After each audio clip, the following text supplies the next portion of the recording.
আজকের ভিডিওতে আমি আপনাদেরকে দেখাতে চলেছি ফুক ওক আইল্যান্ড, যা কিনা ভিয়েতনামের সবচাইতে সুন্দর আইল্যান্ড। আর এই আইল্যান্ডের একটা বিশেষ বৈশিষ্ট্য হচ্ছে এখানে প্রকৃতি আর মানব তৈরি কনস্ট্রাকশন দুয়ে মিলে এক অপরূপ সৌন্দর্যর বহিঃপ্রকাশ ঘটেছে। আপনারা ছবিতে যেই গেটটি দেখতে পাচ্ছেন, এটা হচ্ছে এই ফুক ওক আইল্যান্ডের সবচাইতে সুন্দর একটি পার্ক।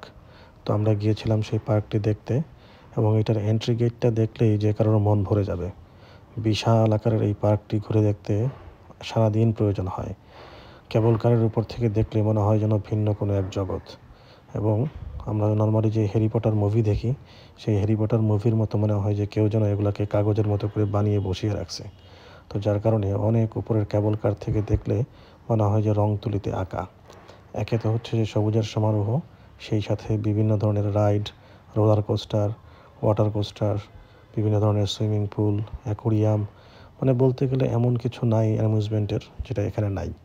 আমি পৃথিবীতে যত জায়গায় অ্যামিউজমেন্ট পার্কে গিয়েছি, তার মধ্যে এই অ্যামিউজমেন্ট পার্কটাই আমার কাছে মনে হয়েছে সবচাইতে সুন্দর। কেবল কারে উঠে আপনি পুরো পার্কটাকে দেখতে পারবেন, সেই সাথে পুরো শহরটাকেও।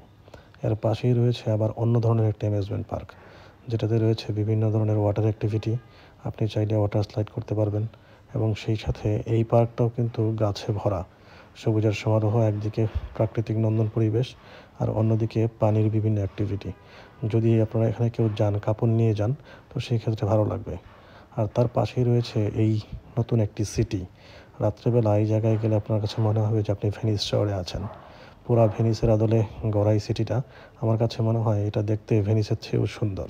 কারণ ভেনিস সিটিটা পুরাতন হয়ে গেছে, কিন্তু এটা অনেক নতুন। এখানে প্রতিটা অ্যাপার্টমেন্ট ইউরোপিয়ান স্টাইলে বানানো, এবং এখানে চাইলে ফরেনাররা কিন্তু ইনভেস্ট করে বাড়ি কিনতে পারেন। তো রাত্রেবেলা আপনি যখন এখানে আসবেন, এর চোখ ধাঁধালো লাইট আর মনোরম পরিবেশ আপনার নজর কাড়বে। আর আপনি সন্ধ্যার পরে দেখতে পারবেন হচ্ছে এখানে লেজার শো। এটাও যদি আমি বলি, পৃথিবীতে যত জায়গায় লেজার শো দেখেছি, তার মধ্যে এই লেজার শোটা সবচেয়ে সুন্দর। লেজার দিয়ে এত সুন্দর কোনো কিছু করা যায়, এটা আমি প্রথম দেখলাম। এমনকি এই লেজার শো দিয়ে একদম বাস্তবের মতো অনেক ক্যারেক্টার, অনেক কিছু ওরা বানিয়ে ফেলতে পারে। এটা আসলে স্বচক্ষে না দেখলে বিশ্বাস করার মতো না। পৃথিবীতে বিভিন্ন জায়গায় লেজার শো বা ওয়াটার অ্যাক্টিভিটি আমি দেখেছি, এমনকি বুর্জ খলিফার সামনে বা সিঙ্গাপুরে, আরও বিভিন্ন জায়গায়, মালয়েশিয়াতে। কিন্তু এই লেজার শোটার মতো এত সুন্দর মিউজিক বা এত সুন্দর পানি দিয়ে অ্যাক্টিভিটি, ইভেন এখান থেকে আগুনের বিভিন্ন অ্যাক্টিভিটি হচ্ছিল, এবং পুরো জিনিসটাই একটা একটা ঘরের উপরে লাইট দিয়ে জাস্ট বাতাসের মধ্যে ওরা করতেছিল। তো আসলে এই লেজার নিয়ে যদি আসলে বলতে চাই, তো সেই ক্ষেত্রে এটা নিয়ে আরও একটা ভিডিও বানানো সম্ভব, এত বেশি সুন্দর ছিল এটা। তো এখানে যারা যাবেন, তো সারাদিন ঘোরাঘুরির পরে সন্ধ্যার পর এই লেজার শোটা না দেখলে আসলে আপনি অনেক কিছুই মিস করবেন। এবং এই লেজার শোটা প্রায় 1 ঘন্টা ব্যাপী চলে, এবং আমার মনে হয় যে এটা পৃথিবীতে যত লেজার শো আছে তার মধ্যে অন্যতম একটা। যেহেতু আসলে আমি সব কিছু দেখি নাই, সারাদিন একটা তো দেখি নাই, কিন্তু আমার কাছে মনে হয়েছে যে আমি যতগুলো দেখছি তার মধ্যে এটা সবচেয়ে সুন্দর। এবং 1 ঘন্টা ব্যাপী এই লেজার শোটা চলে।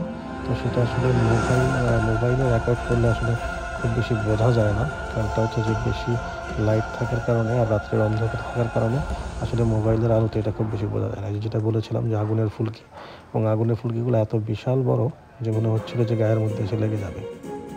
সব কিছু শেষ করার পরে আপনি ওই যে ভেনিস শহরের মতো যে জায়গাটার কথা বললাম, যে লেক, সেই লেকে আবার আপনি একটা শো দেখতে পারবেন।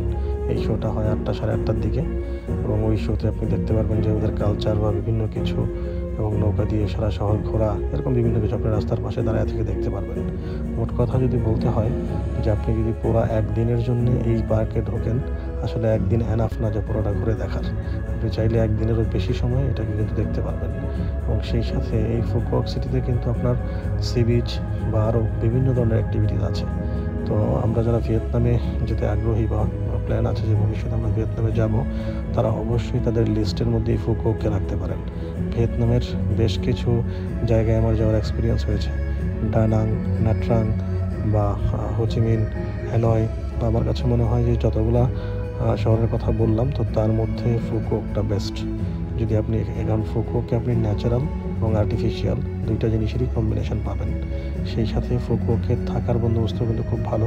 হোটেলগুলো দেখতে খুবই সুন্দর, এবং আমার কাছে খুব ভাড়াও খুব আহামরি মনে হয় নাই। যে ধরনের ফ্যাসিলিটি বা সুযোগ সুবিধা এই জায়গায় আছে, সেই তুলনায় এদের হোটেল ভাড়া বা খাবারের মূল্য বা যদি বলি যে এই অ্যামিউজমেন্ট পার্কে ঢোকার যে খরচ, সেটা খুব আহামরি আমার কাছে মনে হয়নি। পার পারসন সম্ভবত আমি ভুলে গেছি, বাট সম্ভবত 6 থেকে 7,000 বা 8,000 টাকার মতো সারাদিনের প্যাকেজ। বাট এই 7-8 হাজার টাকার মধ্যে কিন্তু আপনি অনেক কিছু দেখতে পারবেন। এমনকি এগুলোর সাথে ফুডও ইনক্লুডেড আছে অনেক প্যাকেজে। আপনি চাইলে ফুড সহ বা ফুড ছাড়াও নিতে পারবেন। তো ভিডিও ভালো লাগলে সাবস্ক্রাইব করেন এবং ভিডিওটাকে শেয়ার করে দিন।